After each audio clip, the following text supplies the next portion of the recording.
Well, good morning. I'm Kathy Burns Quencer, and I started this project of having the raffle celebrated. Came back to Watertown, and we decided to combine it with a history exhibit about the history of the Burns family coming to America and settling in Watertown. And we have several members of our family here who know the family history far better than I do. Why don't you introduce yourself, Senator? Hi, I'm Senator Hugh Farley. I'm the great-grandson of John Burns, who was on the right side of the painting, and I will just introduce my godchild here next. I'm Ann Farley Fillhart, and I am the second great-granddaughter of John, the right-hand man in the raffle. And I'm Bob Farley. I'm Senator Farley's son. I am the great-great-grandson of John Burns and the great-grandson of Thomas Burns and the grandson of Laura Burns Farley, of whom we're going to talk a little bit about today. Well, I guess I probably should have said that I'm the great-granddaughter of Michael Burns, the fellow in the middle who George Taggart seemed to take quite a liking to because there are numerous paintings of him. We haven't tracked them all down, but there's quite a few. So he had an interesting face and was available, and we're not really quite sure why he's in so many paintings, but it's fun that we have them all. Okay, well, why don't we start off with talking about, how the Burns family ended up coming to Watertown, where they lived in Ireland. Well, you know a lot about that. I think Patrick was the first one to really come to this country, and he came through Canada, because it was cheaper to come that way, substantially. And the voyage was very troublesome. A third of the ship died of typhoid fever or the typhus, and they had to bury him at sea coming over, and he landed in Quebec and came across the St. Lawrence at night through the ice and so forth, and worked at odd jobs as a mason and seemed to be quite literate because he was able to read a letter where a bunch of contractors nobody could read it, and he read it and they offered him a job because of it. And anyway, he brought, I think, his mother and father and other brothers over later, and they all ended up in Watertown, and the story goes on from there. Okay. Do you know why they chose Watertown? I think it was an opportunity because that was a bustling, Bob, you knew something? Watertown, at the time that the 1840s. Burns came over, family came over, it was the 1840s. It was known in New York State and American history as the shopkeeper's millennium. Because it was the mature stage of the Erie Canal and the Black River Canal, there was a real bustling economy in this region. And even though they started out in Ogdensburg, they eventually ended up here in Watertown. As a matter of fact, Patrick Burns brought over a number of the family members here to settle into Watertown, and the three brothers from the painting all settled in Watertown, and they brought over their parents as well as their siblings because of the economic opportunity that existed here. They were masons, as my dad said, and they did masonry work principally for churches all over upstate New York, from Utica to Amsterdam to here in Watertown to Elmira. Connecticut, too. Yeah, in Connecticut. They were remarkable people, and they were very artistic. They did a lot of fresco work. They specialized in building steeples. They were very proud that many of their steeples were over 150 feet tall. They were remarkable practical engineers as well as masons, and they were really terrific people. I think I read somewhere in the family history that Watertown had suffered a severe fire like a year or two before they came over, so there was a huge need for building here. That may be part of the reason that they decided to come further south, because I think they were originally in Ogdensburg for a short period of time. Yes. around Potsdam for a very short period of Yeah. time. They were all settled in Watertown by November of 1849.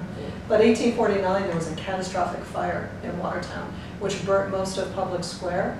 And the Burns brothers and many of their relatives who were also Masons, Haley's, Ward's, and others, were responsible for building, they said at one time, had a hand in building every major building in Public Square.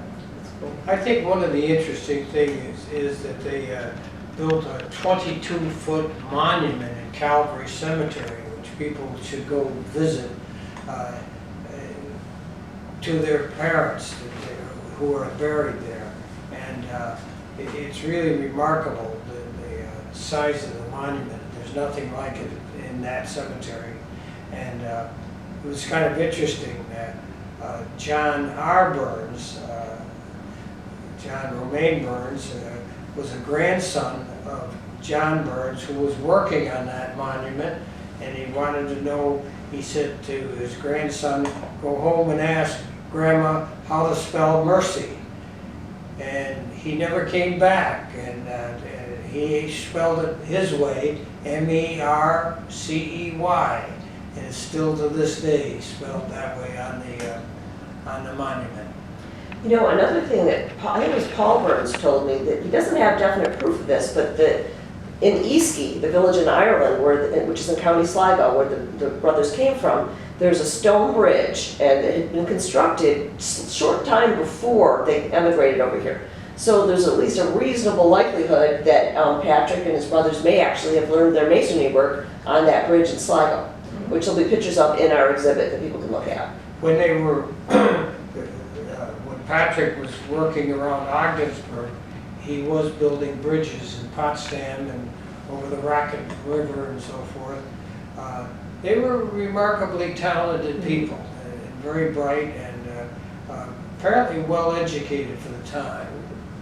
Now, most of them were in the construction business. I believe Michael was a farmer out on Tug Hill in the Martinsburg area, or Montague, yes.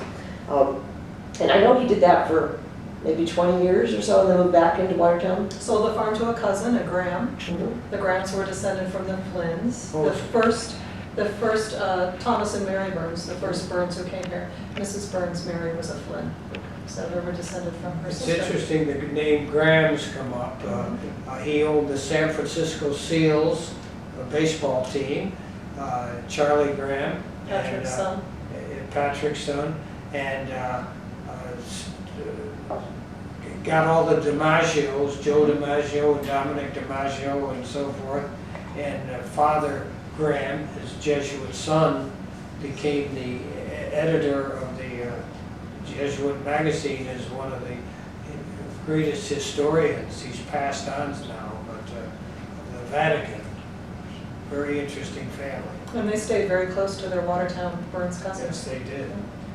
What we know is older gentlemen, they had their pictures immortalized in the raffle and all these other paintings by George Taggart. Would one of you like to comment on the story of how that came about, or what you know about the raffle painting?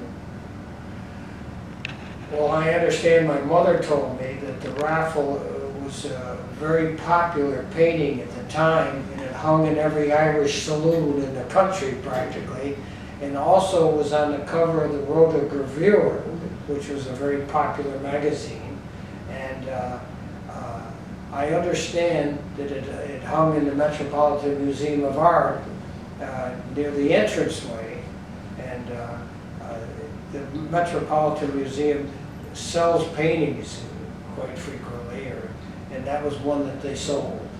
Yeah, I believe the Osborne Company is the one that turned it into a calendar. And they owned what we think is the original. And what we have at the Jefferson County Historical Society, we believe, is the copy that was commissioned by Celestine Cormac Burns. And there's a little bit of uncertainties which one's which. No one really knows what happened to the one that went to some art museum in New York City. We don't know ever what happened to it. But the one that we have here at the Historical Society, Celestine had it in his family, and then one of his descendants had it in Texas, and the grandson of one of the Taggart relatives, it wasn't the artist grandson, but one of his relatives, he bought it from a Burns member, and he gave it to his mother, who was Josephine Taggart Hudson. And she, upon her death, she ended up leaving it to her son for life because he went to the trouble of buying it for her.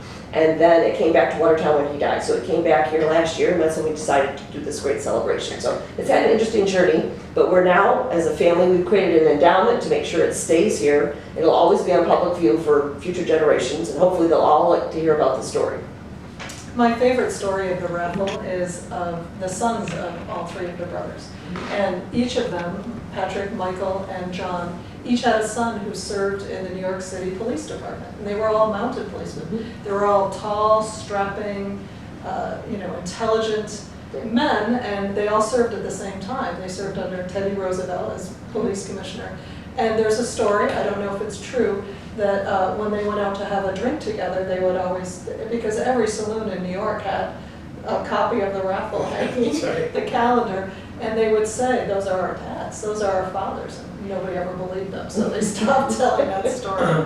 Edward Burns, who was the brother of Thomas Burns, my grandfather, was the youngest police captain appointed by Teddy Roosevelt in New York City, and came to Watertown in retirement, and of course lived here in his later years.